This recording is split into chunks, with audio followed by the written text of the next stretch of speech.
Hello students.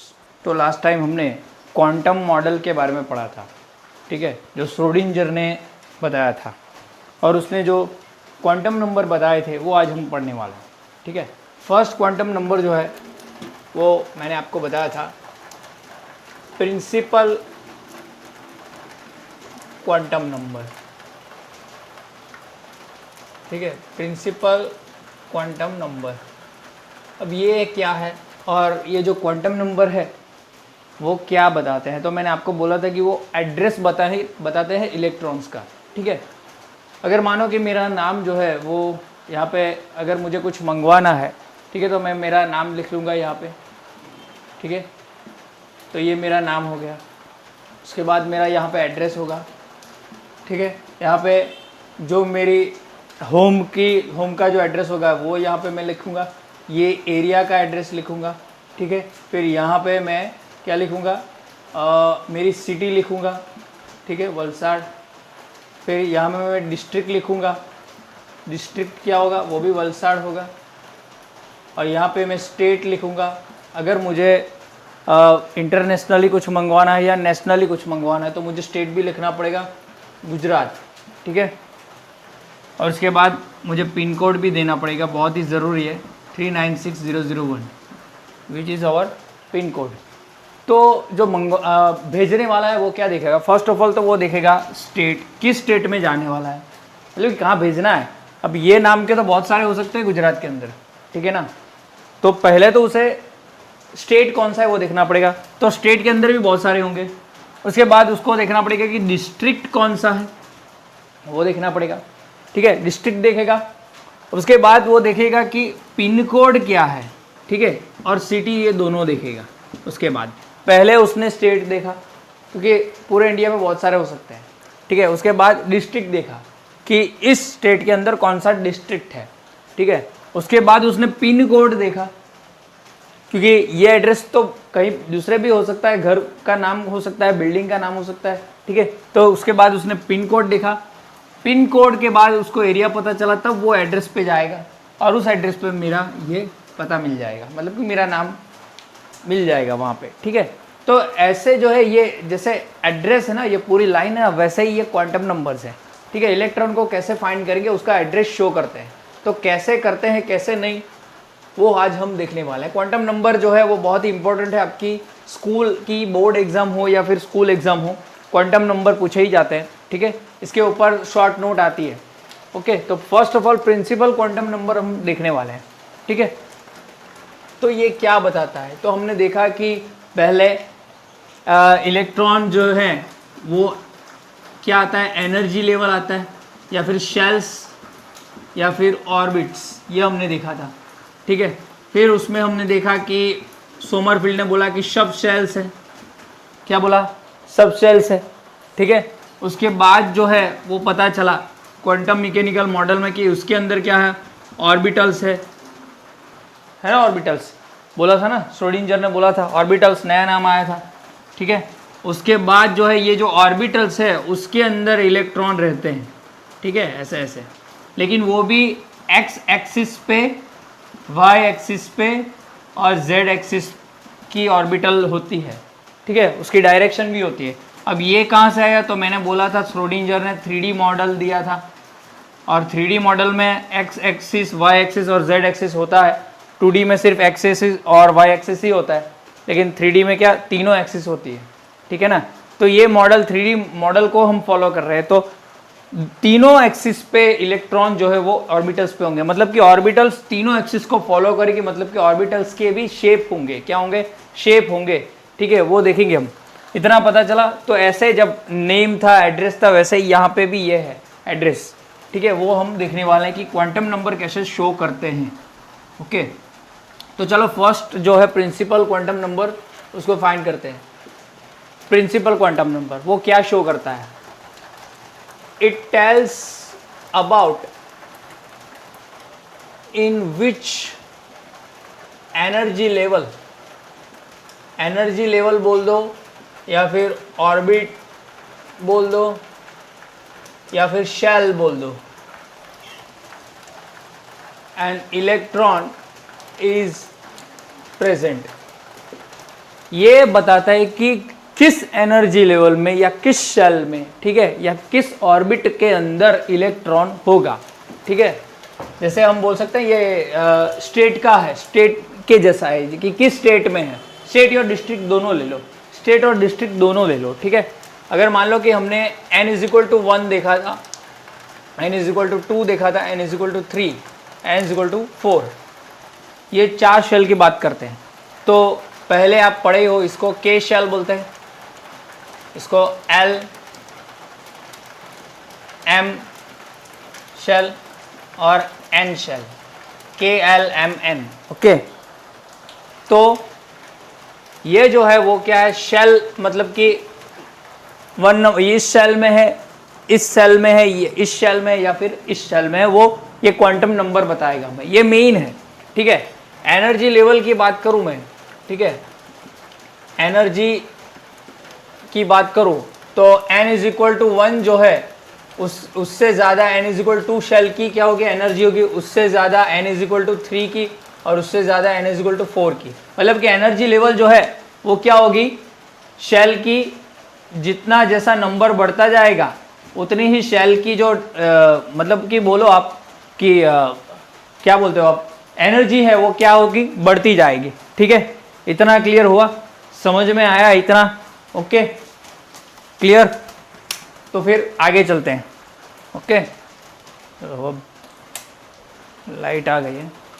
Then अगर shape की या साइज की बात करें तो साइज में भी यही जो है वो ट्रेंड फॉलो होगा, मतलब कि जैसे ही शेल नंबर इंक्रीज होगा तो साइज भी क्या होती जाएगी, इंक्रीज होती जाएगी, ओके क्लियर, समझ में आया इतना। तो प्रिंसिपल क्वांटम नंबर जो है, हाँ यहाँ पे मैंने लिखा नहीं, इसको n से डिनोट करते हैं, ठीक है। किससे डिनोट करते हैं, n से, जो किस शेल के अंदर है वो शो करता है, ठीक है। देन सेकंड की बात करते हैं, azimuthal quantum number. Azimuthal quantum number को L से डिनोट किया जाता है, ठीक है, ओके। एक बार स्क्रीनशॉट ले लो तो फिर क्या है, एजीमुथल और ये जो है वो साथ में ही मैं पढ़ाता हूँ। अभी ये जो है वो निकाल देता हूँ, क्योंकि जो मैग्नेटिक क्वांटम नंबर है ना, वो थोड़ा बोल सकते हो आप कि आपको एजीमुथल पता चलेगा तो ही पता चलेगा। अब सेकंड देख लेते हैं, एजीमुथल क्वांटम नंबर, जिसे हम L से डिनोट करते हैं, L से, ठीक है। वो क्या बताता है, it tells about the sub shell in which electrons are present. अब पहला वाला जो था वो क्या बताता था, स्टेट और डिस्ट्रिक्ट बताता था, मतलब कि मेन शेल कौन सा है वो बताता था। अब ये सेकंड वाला है वो क्या बता रहा है, सब शेल कौन सा है, जो सोमरफील्ड ने फाइंड किया था ना सब शेल, वो बता रहा है, ठीक है। तो यहाँ पे n की वैल्यू के लिए L की वैल्यू कैसे फाइंड करेंगे, तो n की वैल्यू के लिए मैं यहाँ पे लिख लेता हूँ, L = n-1, ठीक है। L की वैल्यू कैसे मिलेगी, L = n-1, ठीक है। और रिप्रेजेंटेशन कैसे होगा, रिप्रेजेंटेशन कैसे होगा, तो 0 to n-1, L का जो रिप्रेजेंटेशन होगा वो 0 to n-1 होगा, ठीक है। अब ये क्या है वो सभी बातें मैं समझाता हूँ, ठीक है। ये बहुत ही इंपॉर्टेंट है, ये आपको ध्यान से ये देखना पड़ेगा। अब यहाँ पे क्या होगा, n की वैल्यू हमने पहले बोली थी। अब ये एक बात चीज़ हमेशा याद रखनी है, ये सब शेल बताता है, क्या सब शेल बताता है। जो सोमरफील्ड ने पहले शेल का नाम दिया था शार्प, पहले का नाम दिया था शार्प, उसके बाद उसने 2 देखे थे, शार्प और प्रिंसिपल, और 3 देखे थे उसके बाद, शार्प, प्रिंसिपल और डिस्क्रीट, मतलब कि SPD। फिर उसके बाद उसने नाम दिया था शार्प पे से, पहली शेल का नाम दिया था S सब शेल, दूसरी का नाम दिया था P सब शेल, ठीक है। दूसरे में दोनों थे, तीसरे में एक दूसरा ऐड हुआ था डिस्क्रीट वाला, मतलब कि उसको डी सब शेल नाम दिया था। फिर चौथे में फंडामेंटल को क्या नाम दिया था, एफ सब शेल, ठीक है, वो मैंने लिखा हुआ है। तो यही यहाँ पे भी होगा, एन की वैल्यू के लिए 1, ठीक है, तो एल की वैल्यू क्या होगी, फॉर शेल वैल्यू यहाँ पे लिख लेता हूँ, number of principal quantum number, ठीक है, तो एल की वैल्यू क्या होगी, एल वैल्यू इसके लिए, एल की वैल्यू कैसे फाइंड करोगे, यहाँ पे मैं लिख लेता हूँ n is equal to 1, L is equal to क्या होगा, n minus 1 which is 1 minus 1 which is 0, क्या है, 0 है, ठीक है। लेकिन रिप्रेजेंटेशन हमें करना है, रिप्रेजेंटेशन करना है, ठीक है, तो रिप्रेजेंटेशन कैसे करोगे, 0 टू n माइनस 1, अब n माइनस 1 की वैल्यू तो 0 ही आएगा, 0 टू 0 मतलब कि 0 ही होगा, ये रिप्रेजेंटेशन हो गया, ठीक है। और इसके लिए अगर मान लो कि यहाँ पे लिख दूं मैं नंबर ऑफ सब शेल, पहली शेल, ये number of principal quantum number क्या दिखाता है, मैंने बोला number n is equal to 1, मतलब कि फर्स्ट शेल, ये क्या, फर्स्ट एनर्जी लेवल लिख लो या ऑर्बिट लिख लो या शेल ही लिखो, क्योंकि वहाँ पे हम सब शेल लिखने वाले हैं। तो फर्स्ट शेल के अंदर, फर्स्ट शेल से हमें पता चला L की वैल्यू, और L की वैल्यू है 1, मतलब कि यहाँ पे 1 होगा तो नंबर ऑफ शेल कितनी है, यहाँ पे 1, ये जो है वो नंबर ऑफ सब शेल दिखाएगा, मतलब सब शेल कितने हैं, 1 ही है, ठीक है। तो यहाँ पे पहली जो सब शेल है वो उसकी वैल्यू यहाँ पे 1 मिल गए हमें, ठीक है, ओके। फिर n इज इक्वल टू 2 के अंदर, ये खास देखना, ये जो है वो सेकंड शेल है, अब ये सेकंड शेल की बात हो रही है, तो L की वैल्यू क्या हो जाएगी, 2 माइनस 1 विच इज 1, ठीक है। और रिप्रेजेंटेशन कैसा है, 0 टू n माइनस 1, मतलब कि ये 1, तो क्या होगा, 0 और 1, ये रिप्रेजेंटेशन होगी, ठीक है।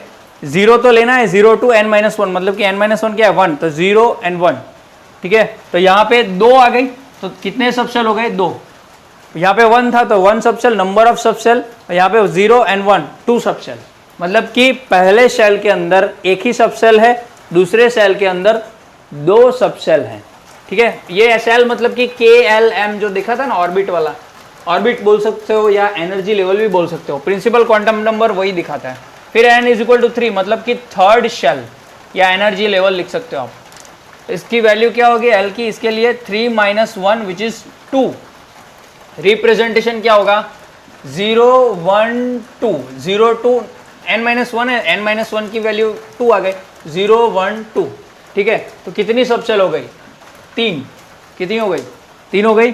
फिर n इज इक्वल टू 4, मतलब कि फोर्थ शेल के लिए, फोर्थ शेल के अंदर कितनी सब शेल है वो देख लेते हैं। L is equal to 4 minus 1 which is 3, यहाँ पे क्या होगा, 0 1 2 3, कितनी आ गई, 4, मतलब कि यहाँ पे 1 सब शेल, यहाँ पे 2 सब शेल, ठीक है, यहाँ पे 3 sub shell, number of sub shells यहाँ पे लिख रहा हूँ मैं, ठीक है, और यहाँ पे 4 सब शेल्स, यहाँ पे 4 सब शेल होगी 4 शेल के अंदर, ठीक है, समझ में आया इतना, ओके। अब SPD कैसे, किसको लिखते हैं वो लिख लेता हूँ मैं।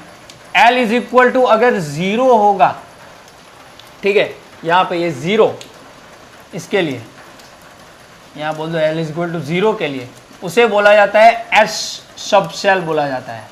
जो मैंने बोला था सोमरफेल्ड को क्या मिला था, वो शार्प वो मिला था ना स्पेक्ट्रम, तो पहली जो है वो सब शेल क्या है, S सब शेल है, ठीक है। सेकंड तो S है ही इसके अंदर, ठीक है, ये पहली थी S सब शेल, ठीक है। तो पहले यहाँ पे दूसरे के अंदर भी S तो है, लेकिन एक दूसरी आ गई जिसे बोलते हैं प्रिंसिपल स्पेक्ट्रम से मिला, मतलब कि यहाँ पे 1 क्या होगा, P सब शेल, प्रिंसिपल से मिला मतलब कि P सब शेल नाम दे दिया, ठीक है, सोमरफेल्ड को। तो यहाँ पे थर्ड शेल में देखो S भी है, P भी है, और नई एक मिली जिसे डिस्क्रीट स्पेक्ट्रम उसको बोला था, मतलब कि इसको D सब शेल बोल दिया। L इज इक्वल टू 2 को क्या बोल दिया, D सब शेल, ठीक है। अब फोर्थ शेल में देखो, यहाँ पे S तो है, P भी है, डी भी है, और एक नया फंडामेंटल स्पेक्ट्रम मिला था सोमरफील्ड को, जिसको नाम दे दिया एफ सबशेल। ठीक है, तो इसको बोल दिया एफ, मतलब कि अगर 0 की वैल्यू होगी तो वो एस सबशेल होगी। ठीक है, इसके बाद 1 की वैल्यू होगी तो उसके लिए पी, 2 के लिए डी और 3 के लिए एफ।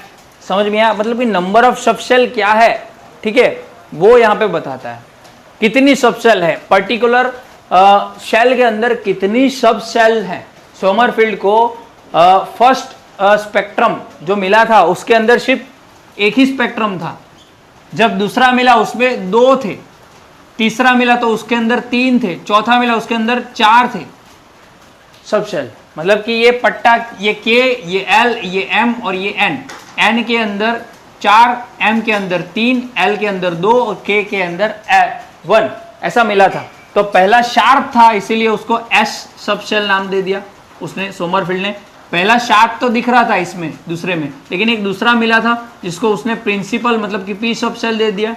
पहले में एस भी दिख रहा था, पी भी दिख रहा था और थर्ड वन दिख रहा था, मतलब कि इसको डी सबशेल नाम दे दिया। डिस्क्रीट स्पेक्ट्रम मिला था, इसमें भी क्या हुआ, सब दिख रहे थे एस पी डी, लेकिन एक और दिख रहा था जिसे एफ सबशेल नाम दे लिया, जो फंडामेंटल स्पेक्ट्रम दे रहा था। समझ में आया? समझ में आया? मतलब कि शार्प जो स्पेक्ट्रम था उससे एस सबशेल नाम दे दिया, प्रिंसिपल से P subshell, D discrete spectrum से डी सबशेल और फंडामेंटल स्पेक्ट्रम से एफ सबशेल नाम दे दिया। ये समझ में आया इतना? एल की वैल्यू क्या शो करती है तो वो सबशेल बताती है।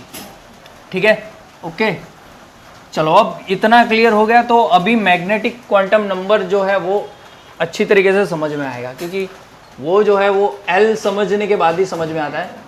तो magnetic quantum number which is denoted by M, ठीक है, तो वो क्या बताता है? It tells about orbitals in which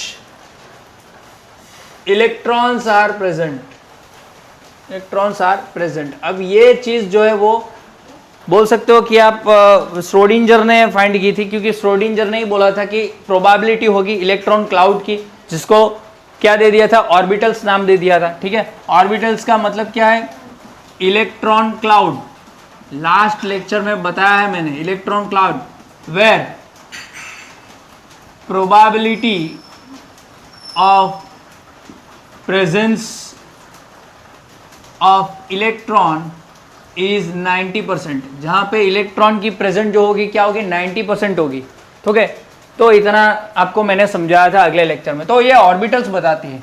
M की वैल्यू जो है, हाँ एक और चीज, ऑर्बिटल्स के अंदर ओनली एक ऑर्बिटल्स के अंदर, यहाँ पे लिख देता हूं, वन ऑर्बिटल, यहाँ पे मैं वापस से लिख लेता हूं, वन ऑर्बिटल के अंदर सिर्फ 2 इलेक्ट्रॉन्स रह सकते हैं, मतलब कि 2 ही इलेक्ट्रॉन रह सकते हैं एक ऑर्बिटल के अंदर। अब ये सबसे छोटी चीज है, बोल सकते हो ये हमारा घर है। पहले हमने क्या देखा था? स्टेट और डिस्ट्रिक्ट देखा, उसके बाद ये देखा, ये एरिया देखा, कौन सा एरिया है, उसके बाद ये घर आ गया सीधा। ठीक है, तो m की वैल्यू क्या है? तो m की वैल्यू को फाइंड करने के लिए 2l+1 का फॉर्मूला है, लेकिन रिप्रेजेंटेशन कैसे करेंगे? रिप्रेजेंटेशन -L2 + L होगा रिप्रेजेंटेशन। ठीक है, -L2 + L कैसे होगा? चलिए देखते हैं। आप ये निकाल देता हूं मैं। तो यहां पे हमने पहले तो n की वैल्यू 1 थी, अब मैं यहाँ पे लिख लूंगा नहीं कि फर्स्ट शेल है। ठीक है, वो k शेल है, इसको आपको समझ लेना है। n = 1, ठीक है, और यहाँ पे l की वैल्यू होगी तो सिर्फ मैं l लिखूंगा। ठीक है, यहाँ पे n = 1, यहाँ पे l की वैल्यू, तो l की वैल्यू के लिए यहाँ पे m की वैल्यू होगी।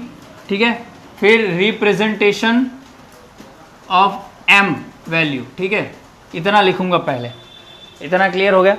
चलो अब ये जो है 1 n की वैल्यू है, यहाँ पे शेल लिख लेता हूं मैं, शेल नंबर, शेल नंबर या शेल नंबर लिख लो यहाँ पे। l की वैल्यू क्या होगी? n इज इक्वल टू 1 बराबर। तो अब यहाँ पे l की वैल्यू क्या है n इज इक्वल टू 1 के लिए, n माइनस 1 0, तो मैं यहाँ पे 0 लिख लेता हूं। अब ये देखो मैं यहाँ पे सीधे रिप्रेजेंटेशन लिखूंगा, ठीक है, या फिर हाँ रिप्रेजेंटेशन ऑफ l ही लिखना पड़ेगा क्योंकि हमको ये वैल्यू नहीं चाहिए, रिप्रेजेंटेशन वैल्यू चाहिए। चलो अब ये n इज इक्वल टू 1 के लिए तो 0 ही है, रिप्रेजेंटेशन 0 ही है ना, ये वैल्यू देखनी है हमको, ठीक है। 2l प्लस 1 यहाँ का मैंने लिख देता हूँ, यहाँ पे 2l है ना, तो फिर मैं यहाँ पे भी लिख लेता हूँ, थोड़ा समझ में आ जाएगा। 2l प्लस 1 है तो रिप्रेजेंटेशन वैल्यू ऑफ l यहाँ पे मैं लिख लेता हूँ, ठीक है। अब समझाऊंगा आपको। n इज इक्वल टू 1 के लिए l की वैल्यू 0 ही है, ये 0 ही है, तो मतलब रिप्रेजेंटेशन क्या होगा, 0 ही होगा। m क्या है तो 2l प्लस 1, तो 2l प्लस 1 आप देखोगे तो रखोगे तो क्या होगा 2 इंटू 0 प्लस 1, मतलब कि ये क्या हो जाएगा 1 हो जाएगा। m की वैल्यू क्या हो जाएगी 1 आ जाएगी, यहाँ पे m की वैल्यू 1 आई है सिर्फ, तो रिप्रेजेंटेशन क्या होगा माइनस L2 प्लस L, ठीक है ना। तो यहाँ पे क्या होगा सिर्फ एक ही है, तो 0 माइनस 0 तो माइनस हो नहीं सकता, मतलब कि एक ही वैल्यू होगी, ठीक है, वो वैल्यू होगी माइनस L2 L, मतलब कि 0 ही होगा, यहाँ पे कुछ आने वाला नहीं है, ठीक है। तो रिप्रेजेंटेशन में m की वैल्यू क्या आ गई 0 ही आ गई, तो इसके अंदर आप बोल सकते हो कि ऑर्बिटल्स जो है, ऑर्बिटल वो अगर 0 होगी तो इसको पहली एक ऑर्बिटल एक ही होगी तो उसको बोलते हैं s ऑर्बिटल बोलते हैं। क्या बोलते हैं s ऑर्बिटल। क्यों s ऑर्बिटल बोलते हैं, इसमें 0 का मतलब हमने क्या बोला था s सबशेल बोला था ना, तो इससे हमने ऑर्बिटल का नाम दे दिया, इसके अंदर सबशेल के अंदर ऑर्बिटल होगी तो s ऑर्बिटल, s सबशेल के अंदर आई है तो s ऑर्बिटल। समझ में आ रहा है, इतना क्लियर हुआ। अब इसको भूल जाओ, ये मेन शेल है, ये n is equal to 1 main shell है, मेन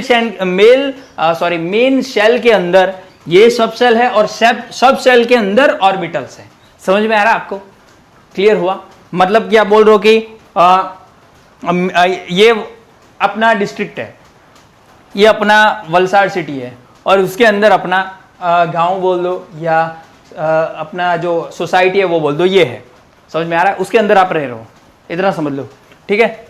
फिर n इज इक्वल टू 2 के अंदर क्या होगा, n इज इक्वल टू 2 के अंदर 2 की वैल्यू के लिए रिप्रेजेंटेशन वैल्यू क्या है, n इज इक्वल टू 2 के लिए यहां पे लिखो 0 और 1, 0 और 1, ओके 0 और 1। तो अब यहां पे m की वैल्यू क्या आएगी, यहां पे मैं थोड़ा दूर लिख लेता हूं।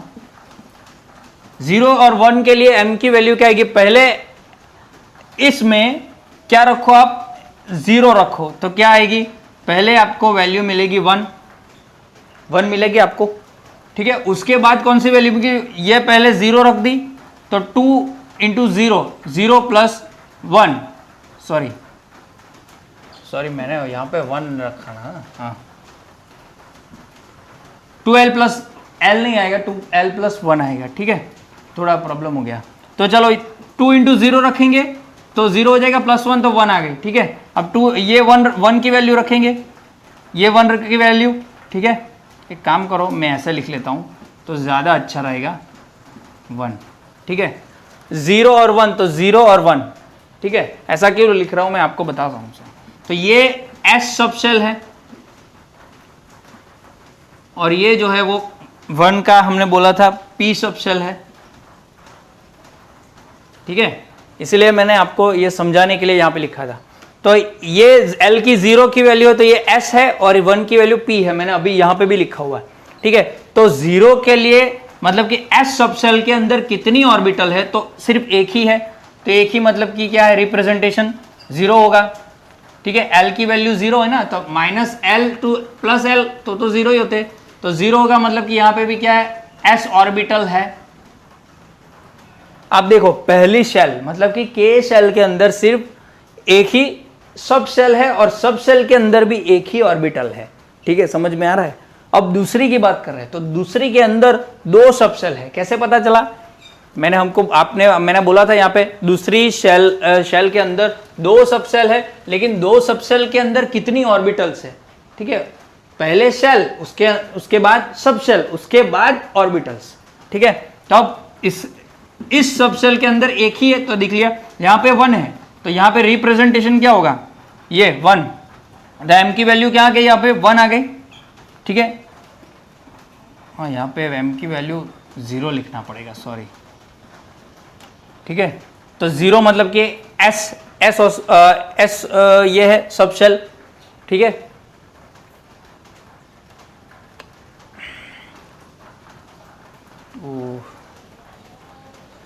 रिप्रेजेंटेशन, चलो चलेगा, कोई नहीं। चलो अब यहाँ पे 1 आ गई तो यहाँ पे क्या होगा, -1 0 +1। ठीक है, ये 1 जो है वो रिप्रेजेंटेशन में रखेंगे तो -1 2 0 +1। ठीक है, ऐसी 3 ऑर्बिटल आ गए, देख रहे हो आप। तो ये जो है वो p सब शेल की है तो ये ऑर्बिटल का नाम भी p से ही पड़ेगा। ठीक है, तो इसे मैं बोल देता हूं यहाँ पे, ये जो है वो px ऑर्बिटल बोलते हैं, इसको py बोलते हैं और pz बोलते हैं। अब यहाँ पे सब शेल का नाम 1 से p शेल रखा है, लेकिन ऑर्बिटल का नाम ऐसा नहीं है, इसके अंदर ये है। तो यहाँ पे कितनी मिली हमें, px py और pz ऑर्बिटल्स मिली हमको। ठीक है, 3 ऑर्बिटल्स मिली। क्लियर, समझ में आया? ओके, चलो इतना क्लियर हो गया। चलो n = 3 के लिए लिखते हैं अब। तो n = 3 के लिए शेल नंबर यहां पे मैं लिख लेता हूं, ये k शेल है, ये l, ये m शेल।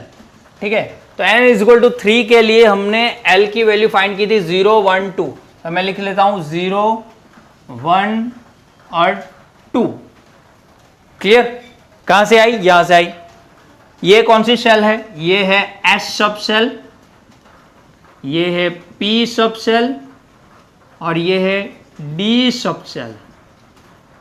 ठीक है, ये मैंने बोला हुआ है यहाँ पे देखो, S sub shell, P sub shell, D sub shell. ठीक है, 3 सब शेल है इसके अंदर, लेकिन इन सब शेल के अंदर भी ऑर्बिटल्स होंगी।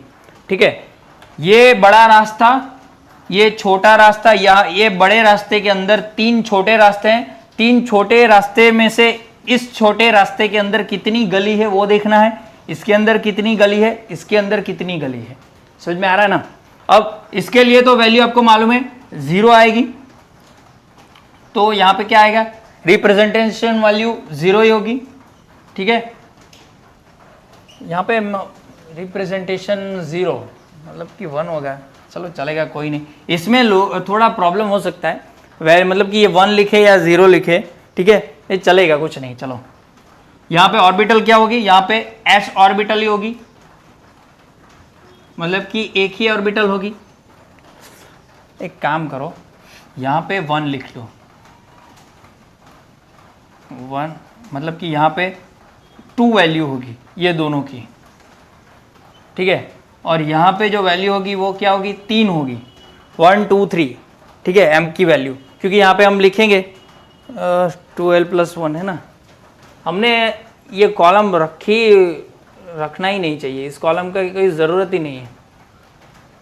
ठीक है ना, 2l + 1 फिर, लेकिन रिप्रेजेंटेशन तो हमें इससे करना है, 2 × 2 और रिप्रेजेंटेशन वैल्यू रखनी है। तो यहाँ पे अगर यहाँ पे वैल्यू रखें भी तो 2 × 0 + 1 तो यहाँ पे 1 हो जाएगा, 2 × 0 यहाँ पे 1 हो जाएगा, 2 × 1 प्लस मतलब कि यहाँ पे 3 हो जाएगा, यहाँ पे 1 हो जाएगा। ठीक है, बराबर है। 1 मतलब कि ये रिप्रेजेंटेशन इसको करेंगे तो भी 0 ही करना पड़ेगा।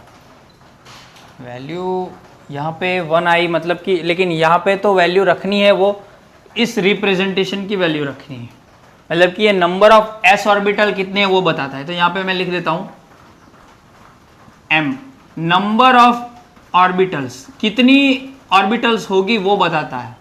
ठीक है, m की वैल्यू क्या बताती है, नंबर ऑफ ऑर्बिटल। यहाँ पे देखिए 1 ऑर्बिटल है वो यहाँ पे 1 है, यहाँ पे 1 ऑर्बिटल है वो यहाँ पे 1 है, यहाँ पे 3 ऑर्बिटल मिली तो यहाँ पे 3 है। ठीक है, यहाँ पे 1 ऑर्बिटल मिली तो यहाँ पे 1 है। ठीक है, इतना क्लियर? चलो, कंफ्यूज हो सकते हो, लेकिन थोड़ा वापस से 1-2 बार आप देख लेना, अब पहले थर्ड शेल की बात कर रहा हूं तो उसके एस सब शेल के अंदर एक ऑर्बिटल मिली, ठीक है। अब यहाँ पे 1, अगर आप 1 की वैल्यू रखोगे तो यहाँ पे रखो आप 2 इंटू 1 मतलब कि 2 प्लस 1 3 आई, मतलब कि 3 का रिप्रेजेंटेशन ऐसे करोगे तो क्या होगा, सॉरी इसका 1 का -1 0 +1 हो जाता है कई बार। ये नंबर ऑफ ऑर्बिटल्स बताती है, मतलब कि 3 यहाँ पे जो नंबर होनी चाहिए वो यहाँ पे होनी चाहिए। यहाँ पे देखो 3 है तो यहाँ पे 3, यहाँ पे 3 तो यहाँ पे 3, ठीक है। तो यहाँ पे क्या है, ये भी सेम है, ये px वाली p सब शेल है ना, तो ये क्या हो गई, ये px py pz, तो यहाँ पे लिख लेता हूँ px py pz ऑर्बिटल्स, ठीक है। लेकिन पहले वाले की जो 2 थी वो यहाँ में आ गई, लेकिन एक तीसरी वाली भी आई जिसे हमें डी सबशेल नाम दिया था, डिस्क्रीट स्पेक्ट्रम दिया था। अब यहाँ पे वैल्यू रखो, 2 इंटू 2 क्या हो गए, 4 + 1 5, तो यहाँ पे 5, यहाँ पे 2 होगा तो रिप्रेजेंटेशन क्या होगा, -2 -1 0 1 2, ठीक है। देखो 5 आ गई ना, 5 orbitals, number of orbitals in this subshell is 5 and number of subshell in this shell is 3। समझ में आ रहा है, समझाता हूं वापस से, 1 2 3 4 5। अब ये डी सबशेल की ऑर्बिटल्स है तो इसको नाम देते हैं dxy, इसको नाम देते हैं dyz, इसको नाम देते हैं dx² y², सॉरी dyz, फिर dxz नाम देते हैं, फिर dx² y² और ये यहाँ पे ले लेते हैं dz²। तो 5 हो गई, dxy dyz dxz dx² y² और dz², ठीक है। ये सभी ऑर्बिटल जो 5 आ गए। अब d कहां से नाम आया, क्योंकि ये सब शेल है, सब शेल के अंदर ऑर्बिटल्स है। इतना क्लियर हुआ, ओके, समझ में आया। अब एक एग्जांपल ले लेता हूं, यहां पे देखिए, यहां पे जो है वो मेन जो है वो 3rd नंबर की शेल है, 3rd नंबर की शेल, ये उसके अंदर 3 सब शेल हैं। तो मैं यहाँ पे बना देता हूँ, 3 सब शेल हैं, तो ये एक 1, ये एक 2 और ये एक 3, ठीक है। इसका नाम है S, तो यहाँ पे मैं लिख लेता हूँ S, और इसका नाम है P, तो यहाँ पे मैं लिख लेता हूँ P, और यहाँ पे इसका नाम है D, तो मैं यहाँ पे लिख लेता हूँ D। समझ में आ रहा है, ये 3 पट्टे जो मैं वापस से यहाँ पे हाईलाइट कर देता हूँ, मैं ही भूल गया हूँ कहाँ पे है कहाँ नहीं है। चलो समझ में आया, ये 3 पट्टे हैं, एक ये पूरा 3rd शेल है, ये ऑर्बिट मतलब कि उसके अंदर 3 सब शेल है, ठीक है। ये 3, एक S जिसका 0 है, एक 1 मतलब कि P और एक 2 मतलब कि D। अब इसके अंदर कितनी ऑर्बिटल्स है, तो यहाँ पे 1 ही है, मतलब कि एक मार्कर लेके आया, आपको ज़्यादा समझ में आएगा, रुकिए।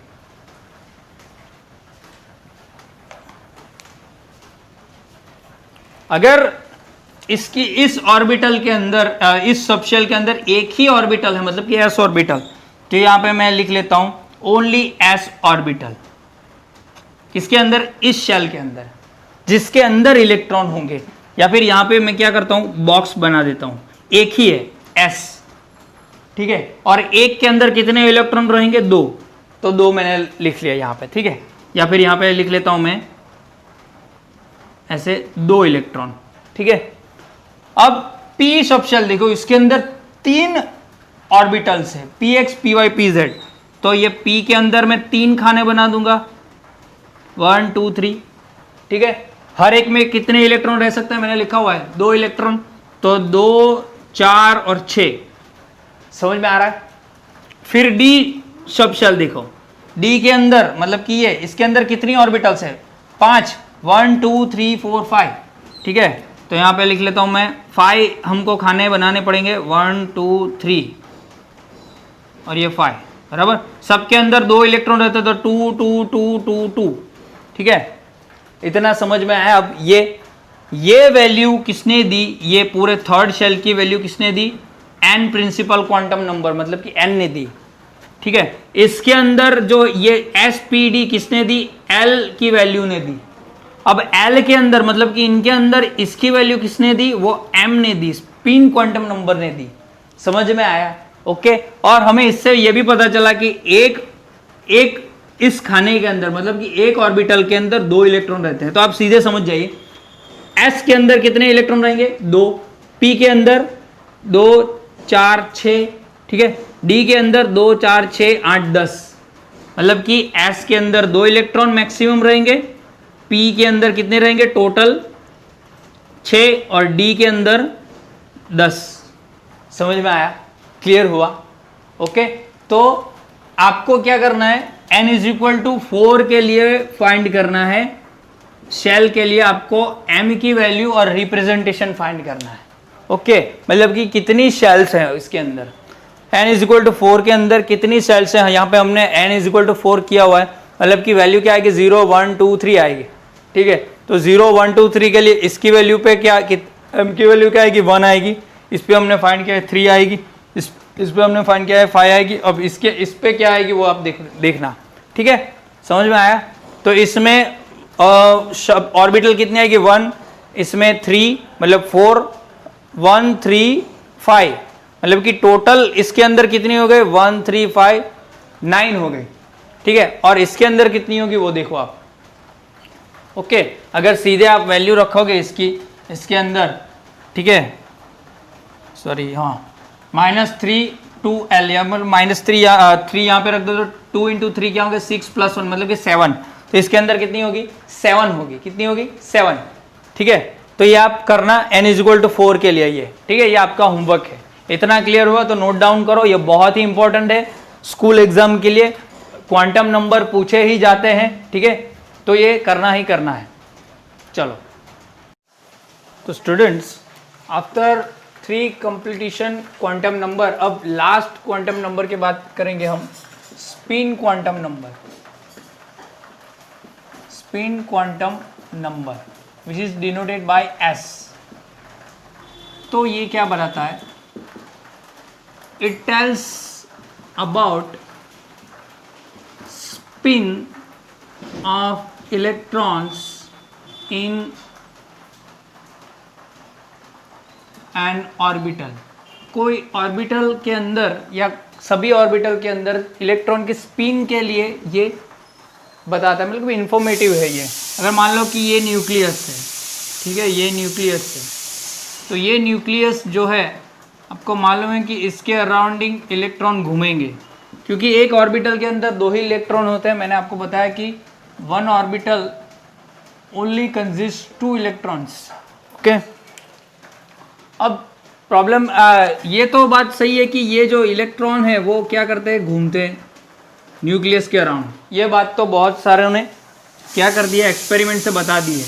लेकिन एक और चीज़ है कि इलेक्ट्रॉन तो न्यूक्लियस के अराउंड घूमेंगे, लेकिन अपनी एक्सिस पे भी घूमेंगे, मतलब कि ये अपनी एक्सिस पे भी ऐसे घूमेंगे। समझ में आ रहा है? जैसे अर्थ जो है वो सन के अराउंड रिवॉल्व करती है, लेकिन अपनी एक्सिस पे भी घूमती है ना। या फिर आप ऐसे, अभी जो फेस्टिवल अभी तो नहीं आएगा, कोरोना है इसलिए, लेकिन गरबा में आपको मालूम है कि वो ऐसे घूमते घूमते खुद भी घूमते हैं।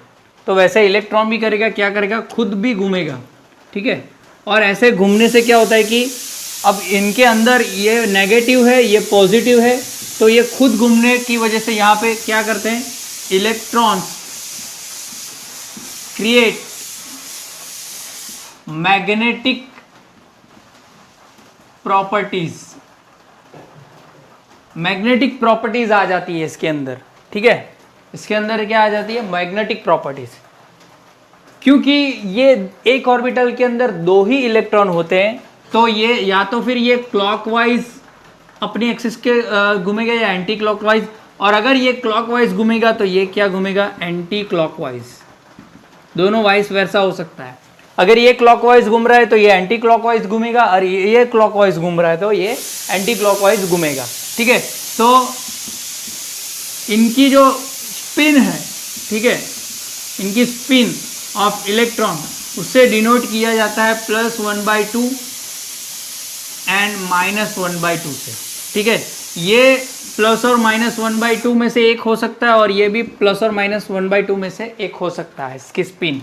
मतलब कि ये कुछ है नहीं, इसकी कोई वैल्यू नहीं है, लेकिन ये अगर जो ये मान लो कि ये प्लस है तो ये नेगेटिव होगा, अगर ये प्लस है तो ये क्या होगा, नेगेटिव होगा। कुछ भी हो सकता है, ये क्लॉकवाइज हो सकता है तो ये एंटी क्लॉकवाइज होगा। मतलब कि एक को अगर हम नेगेटिव की वैल्यू मान के चले और क्लॉकवाइज मान के चले तो ये उसका उल्टा हो जाएगा।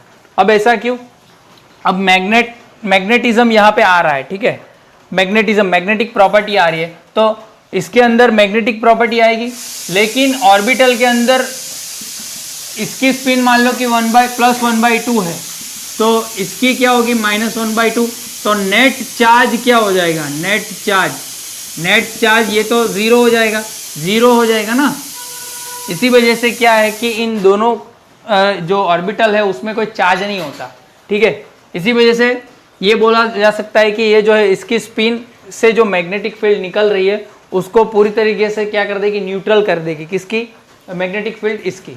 समझ में आ रहा है, इसी वजह से ये लिया जाता है। इतना क्लियर हो गया, ठीक है। तो वही यही स्पिन बताता है कि एक ऑर्बिटल के अंदर 2 इलेक्ट्रॉन रहते हैं, उसकी स्पिन क्या हो सकती है, +1/2 और -1/2। इतना क्लियर, ओके। तो ये लास्ट क्वांटम नंबर था। बहुत सभी जो क्वांटम नंबर है बहुत ही इंपॉर्टेंट है, ठीक है।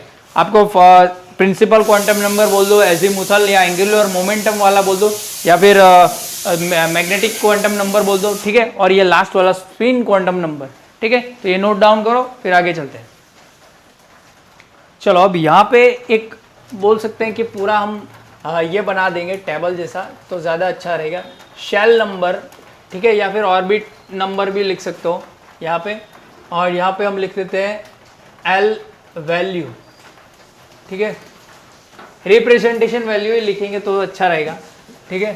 फिर यहाँ पे लिखेंगे हम एम रिप्रेजेंटेशन वैल्यू, यहाँ पे भी मैं वही लिख लेता हूँ, देखो यहाँ पे लिख लेता हूँ मैं रिप्रेजेंटेशन वैल्यू, ठीक है।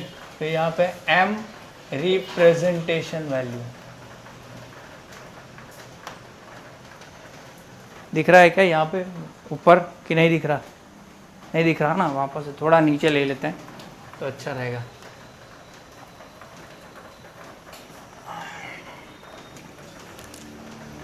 तो यहाँ पे लिख लेता हूँ मैं शेल नंबर,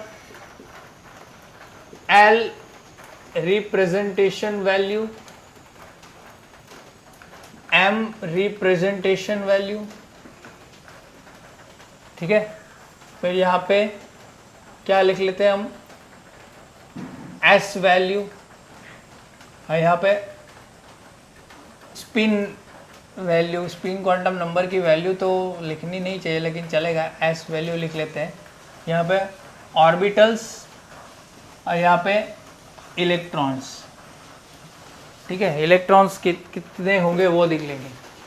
तो फर्स्ट नंबर है n = 1, ठीक है। तो रिप्रेजेंटेशन वैल्यू क्या होगी, l की वैल्यू क्या है, n-1, l-1, सॉरी l लिखा जाता है n-1, और रिप्रेजेंटेशन क्या है, 0 to n-1 है ना, तो यहाँ पे क्या आ जाएगा 0, और यहाँ पे m की वैल्यू कैसे फाइंड करती है, 2l + 1 -l2, l जो है वो रिप्रेजेंटेशन है, तो 2 × 0 तो क्या हो जाएगा 1 वैल्यू आएगी। m की वैल्यू यहाँ पे लिख लेता हूँ मैं 0, ठीक है ना। अब ये m कितनी ऑर्बिटल है वो नहीं लिखूंगा, उसका कोई ज़रूरत नहीं है। तो एक ऑर्बिटल है, एक काम करते हैं ऑर्बिटल्स यहाँ पे लिख लेते हैं, ऑर्बिटल्स, और यहाँ पे इलेक्ट्रॉन्स कितने हैं वो लिख लेते हैं, और यहाँ पे स्पिन s वैल्यू मतलब कि स्पिन क्वांटम नंबर की वैल्यू लिख लेते हैं। अब 0 मतलब कि ऑर्बिटल कितनी है, s ऑर्बिटल है। इलेक्ट्रॉन्स कितने होंगे, 2 इलेक्ट्रॉन, स्पिन क्या होगी +1/2 और -1/2, ठीक है। फिर n = 2 के अंदर n = 2 में क्या होगा, 2 - 1 क्या हो गया 1, तो क्या होगा 1, 0 और 1, यहाँ पे मैं लिख लेता हूँ 0 और 1, ठीक है। तो ज़ीरो के लिए क्या हो जाएगा, यहाँ पे वैल्यू ज़ीरो ही होगी। तो यहाँ पे s ऑर्बिटल, 2 इलेक्ट्रॉन रहेंगे और स्पिन भी क्या होगी 1/2 और -1/2, सबके लिए 1/2 और -1/2 ही रहती है। 1 के लिए क्या होगा -1 पे लिख लेता हूं मैं, -1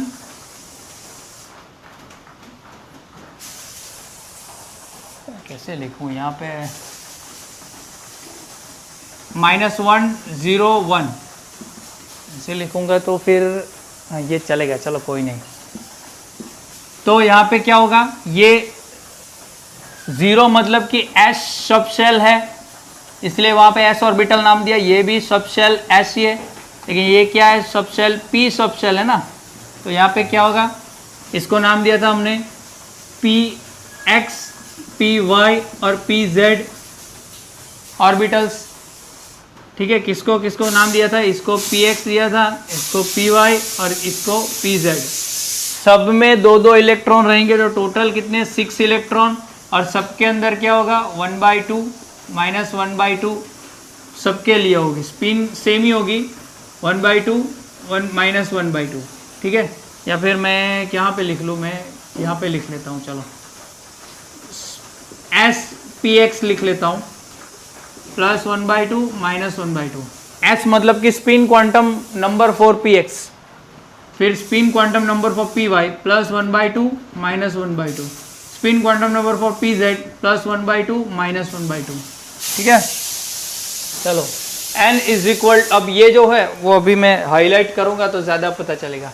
ये फर्स्ट शेल है, ठीक है, ये जो है वो फर्स्ट शेल है, फिर ये जो है वो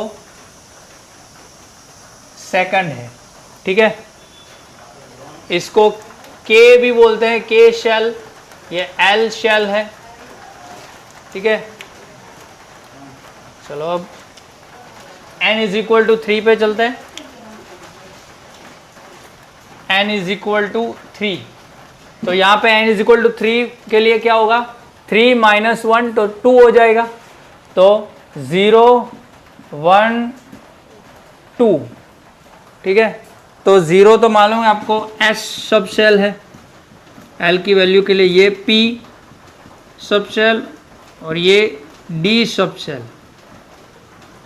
तो s के लिए तो वैल्यू के 0 ही होगी, -l to l मतलब कि 0 ही होगा, तो यहाँ पे तो s ऑर्बिटल एक ही आएगी। तो s एक ऑर्बिटल में 2 इलेक्ट्रॉन रहते हैं और वैल्यू क्या रहेगी, +1/2 -1/2। इसके लिए ये आगे किया वही -1 0 +1। ठीक है, कितनी ऑर्बिटल होगी, 3 px py pz, तो टोटल इलेक्ट्रॉन कितने 6 इलेक्ट्रॉन। अब मैं यहाँ पे ये जो है वो वापस नहीं लिखूंगा। ठीक है, तो +1/2 और -1/2 सबके लिए। ठीक है, s p ऑर्बिटल के लिए। ठीक है, अब ये पूरा वापस नहीं लिख सकता मैं। उसके बाद d के लिए, 2 के लिए तो क्या वैल्यू आएगी, माइनस ये सॉरी ये -2 2 +2 तो -2 -1 0 1 2। ठीक है, तो ये d सब शेल है, तो नाम यहाँ पे क्या दिया था हमने, dxy dyz dxz dx² y² और dz²। 5 है ना, ये सबका नाम दिया था। तो टोटल कितने इलेक्ट्रॉन होंगे, 2 2 4 6 8 10, टोटल 10 इलेक्ट्रॉन। और सबके लिए क्या होगा, s d पूरी ऑर्बिटल के लिए +1/2 -1/2। ठीक है, सबके लिए लिख सकते हो लिखना हो तो, लेकिन फिर बहुत बड़ा हो जाएगा। सभी ऑर्बिटल के अंदर 2 ही इलेक्ट्रॉन रहते हैं। तो ये क्या हो गई, m शेल हो गई, n number 3, n is equal to 3। अब n शेल के लिए, n शेल मतलब n is equal to 4। Okay, तो क्या होगा, 4 के लिए 4 - 1 मतलब 3, तो 0 1 2 3, मतलब कि ये s shell sorry s sub shell, ये p सब शेल, ये d सब शेल, ये f सब शेल। ठीक है। m की वैल्यू क्या होगी, ये तो 0 ही होगी। और s orbital 2 electron plus 1/2 minus 1/2 same value, ठीक है, सेम वैल्यू होगी, कोई ज़्यादा एस में तो 2 इलेक्ट्रॉन रहते हैं। अब यहाँ पे p, तो p के लिए हमने देखा था ये +1 0 -1, यहाँ पे क्या होगा px py pz total 6 electron होंगे। और ये सबके लिए क्या होगा, p के लिए +1/2 माइनस 1/2, इसलिए मैं यहाँ पे p लिख रहा हूँ क्योंकि सबके लिए है, px py pz नहीं लिखा, वहाँ पे भी मैंने d लिखा। फिर d के लिए क्या होगा, +2 +1 0 -1 -2, तो 5 हो गए। तो क्या होगा, dx dy dxy dyz dxz dx² -y² dz², कितने इलेक्ट्रॉन, 10 इलेक्ट्रॉन। एस डी क्या होगी, +1/2 माइनस 1/2। एफ का क्या होगा, +3 +2 +1 0 -1 -2 -3, ठीक है। इसके आगे हमने जाने की ज़रूरत नहीं है, लेकिन टोटल इसके अंदर कितने इलेक्ट्रॉन रहेंगे, 1 2 3 4 5 6 7, मतलब कि 14 इलेक्ट्रॉन है। तो सबके लिए क्या होगा, +1/2 माइनस 1/2, ठीक है। तो ये शेल भी बन गया, एन शेल। ओके, समझ में आया इतना। अब टोटल इलेक्ट्रॉन्स कितने रहेंगे किसमें, तो सीधी सी बात है, यहाँ पे आप देखो, वहाँ पे टोटल, यहाँ पे एक ही है तो 2 इलेक्ट्रॉन है, तो यहाँ पे मैं लिख लेता हूँ टोटल इलेक्ट्रॉन्स। तो यहाँ पे टोटल इलेक्ट्रॉन्स कितने रहेंगे, 2 इलेक्ट्रॉन्स। अब यहाँ पे कितने होंगे, यहाँ पे ये 2 नंबर की शेल के अंदर 2 सब शेल है, ठीक है, इसमें 2 इलेक्ट्रॉन और 6 मतलब कि 8 इलेक्ट्रॉन। तो यहाँ पे मैं लिख लेता हूँ टोटल इलेक्ट्रॉन इस शेल के अंदर कितने रहेंगे, 8 इलेक्ट्रॉन्स। अब यहाँ पे 2 6 10 कितने रह गए, 18 इलेक्ट्रॉन्स। तो यहाँ पे क्या लिखेंगे, 18 इलेक्ट्रॉन्स लिखेंगे। अब यहाँ पे कितने हैं देखो, 8 18 और ये कितने हैं, 18 और ये मतलब कि 32 हो गया आई थिंक। यहाँ पे कितने हैं, 32 इलेक्ट्रॉन्स। ओके, टोटल इलेक्ट्रॉन कितने रहेंगे शेल के अंदर वो बता रहा हूँ मैं। इतना समझ में आ गया। पहले आपने पढ़ा होगा कि के शेल के अंदर 2 इलेक्ट्रॉन, एल के 8, एम के अंदर 8, ऐसा कुछ 18 और एन के अंदर 32, ऐसा आपने पढ़ा होगा। ओके, तो वही है ये, समझ में आया। वो कैसे आया था अब यहाँ से आपको पता चलेगा। तो ये पूरा टेबल जो है आपको बनाना है। ओके, क्लियर, समझ में आया, ठीक है, कि कैसे हम मतलब कि इलेक्ट्रॉन कैसे इसके अंदर रहते हैं। अगर मान लो कि ये जो है वो पूरी बिल्डिंग है, तो उसके अंदर ये जो है वो मान लो कि थोड़ा वापस से एग्जांपल लेके समझाता हूँ, इतना नोट करो फिर आगे चलते हैं। Okay, clear. तो एक वापस से एक एग्जांपल मैं बता देता हूँ। मानो कि ये बिल्डिंग है, ठीक है, ये फर्स्ट फ्लोर है, मतलब कि n = 1, ये सेकंड फ्लोर है, ठीक है, ये n = 2 है और n = 3, ठीक है, ये मैं ज़्यादा नहीं बताऊंगा अभी। तो n = 1 के अंदर जो ऑर्बिटल है, मतलब कि सब शेल है, वो एक ही है, ठीक है, और उसके अंदर ऑर्बिटल भी एक ही है, मतलब कि 2 ही घर है, ठीक है, या फिर बोल सकते हो कि 2 ही लोग का रूम है या 2 ही चेयर है। तो एक इलेक्ट्रॉन यहाँ बैठेगा, एक इलेक्ट्रॉन यहाँ बैठेगा, तो 2 इलेक्ट्रॉन बैठेंगे, 2 ही इलेक्ट्रॉन बैठ सकते हैं n = 1 में, शेल में, के शेल में। फिर ये एल शेल, तो इसके अंदर 2 सब शेल हैं, एक है S, ठीक है, ये S थी, तो ये S है, लेकिन एक P है, तो P के अंदर 3 मतलब कि 3 अलग अलग है, PX PY और PZ, ठीक है। S के अंदर 2 इलेक्ट्रॉन रहेंगे क्योंकि 2 चेयर है, तो इसके अंदर 2 इलेक्ट्रॉन। अब ये दोनों के अंदर दो इलेक्ट्रॉन रह सकते हैं, क्योंकि दोनों के अंदर दो चेयर हैं, ठीक है। तो ये 2 इलेक्ट्रॉन 2 इलेक्ट्रॉन 2 इलेक्ट्रॉन कितने हो गए, 6 और 8 इलेक्ट्रॉन, ठीक है। यहाँ पे क्या हो रहा है, तो यहाँ पे S तो है, ये S है जिसके अंदर 2 चेयर हैं, इसलिए 2 इलेक्ट्रॉन, लेकिन एक P भी है, PX PY वाली और PZ, लेकिन एक D भी है, मतलब कि ये 5 वाली DXY DYZ DXZ ऐसा करके 5 वाली, ठीक है। सब में 2 electron 2 electron 2 electron 2 electron 2 electron, यहाँ पे भी 2, यहाँ पे भी 2, यहाँ पे भी 2, मतलब कि ये 6 8 और ये कितने हैं 10, तो 18 इलेक्ट्रॉन, ठीक है। वैसे ऊपर जाओगे तो 32 इलेक्ट्रॉन आएंगे। तो ऐसे इसके अंदर बैठते हैं, और ये क्या है, ऑर्बिटल्स हैं। ये क्या है, ऑर्बिटल्स। ये पूरा क्या है, सब शेल, और ये पूरा जो है वो क्या है, शेल बोल दो या फिर ऑर्बिट बोल दो। समझ में आया? अब ये क्लियर हो जाना चाहिए, ठीक है। अगर नहीं है तो वापस से रिवाइंड करो, ठीक है, वापस से रिवाइंड करो, वापस से 1-2 बार देखो वीडियो, तो ज़्यादा समझ में आएगा। एक बार वीडियो देख के मत छोड़ दो। Okay, clear?